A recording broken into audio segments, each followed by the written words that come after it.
Hypercar yang enjin dia 8000cc, Bugatti Veyron.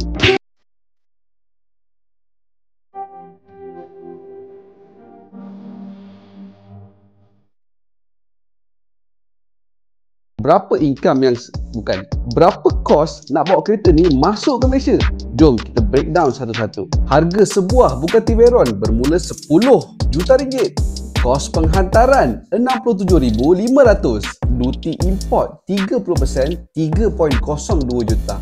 Cukai excise 125%, 16.35 juta. Kenapa cukai excise dia tinggi sangat? Sebab enjin dia 8000cc. Cukai terakhir adalah SST 10%, 2.9 juta ringgit. Jumlah cukai dan duty adalah 22.314 juta. Belum masuk harga kereta. Ada kos-kos lain juga. Insurans pengangkutan dan juga custom RM83,000. Yuran agensi dan juga logistik RM50,000.